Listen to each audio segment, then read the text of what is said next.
You read about that woman who landed the plane when her husband dropped of a heart attack. He slumped over the controls, and she managed to land that thing with help from the tower. Somebody else flew up there in a similar plane and guided her in. Her husband didn't make it. I don't know, I still feel like this happens all the time. These guys flying, and the women there, they sit there panic-stricken instead of giving a guy mouth-to-mouth restitution. But anyway, she made it. She's alive and well, mainly because she had help from that other plane, but I tried to do Estelle that way. The perfect crime. Murder. See, it got to the point where Estelle not only got on my nerves, not only were we incompatible, but I hated her stinking guts. I mean, I hated the air she breathed. I hated the space she took up. I hated it. She did. It was just one of those things where the relationship had just descended. And I figured if I got a divorce, she'd take me to the cleaners.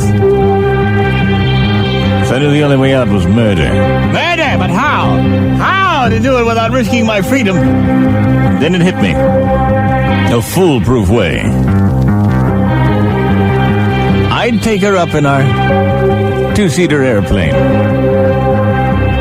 and then bail out, leaving her at the controls after destroying the radio.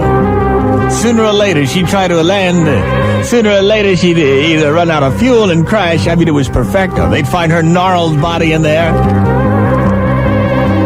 And then I'd be wringing my hands when the police called me. I told her not to take that plane up by herself. I told her. Oh, God.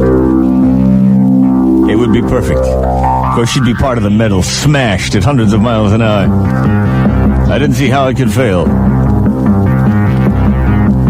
I got her up there about 8,000 feet. I said, Estelle, you know what? I don't like this radio. It's noisy. And I took a screwdriver and I jammed it in the radio and... She said, what are you doing? I said, you know what this cockpit needs, Estelle? Needs a little ventilation. And I hit the cockpit release, and there we were. And it's nice little fresh air. She said, my God, what are you doing? I said, I'm leaving you here. I'm leaving you here. I've hated your stinking guts. It's over, Estelle. It's done. Kaput. You should have given me the divorce when I asked for it. But no. Well, sayonara, baby. And I stood up in that seat with my chute on, and I hit the silk.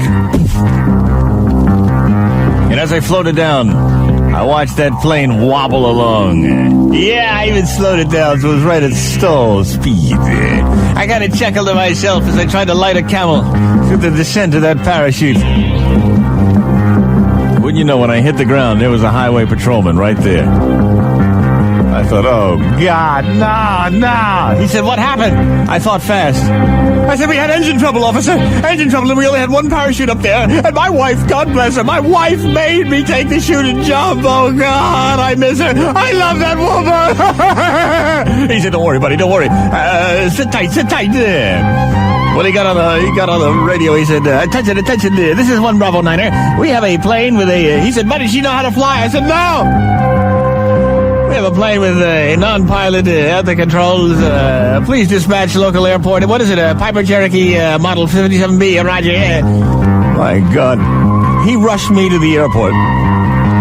They got a guy that had the same exact plane. He said, come on, buddy. Maybe your wife will be reassured by your face. I'm thinking, oh, God. We got up there. We flew alongside Estelle. Pilot looked at me and said, how come she keeps flipping you the finger? I said, I think she's hysterical. Well, he wagged his wings and made a gesture that she should follow. She dropped in behind us. I said, well, let me see. Will this plane do any loop-the-loops here? And I grabbed the stick out of his hand. Then we can turn this thing upside down. He said, what are you nuts? What are you nuts? Of course, Estelle was right behind us. I couldn't believe it.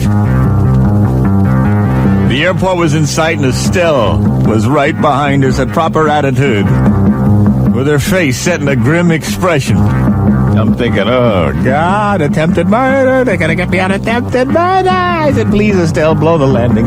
Please, Estelle, blow the landing. I'm thinking this to myself all the while I'm saying, oh, God, I hope she makes it. I love that woman. I love her. I love her so much. And the pilot said, yes, sir, I understand how you must feel.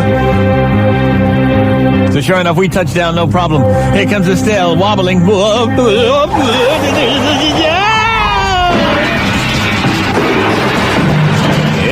one of the wings hit the ground. The plane flipped half over.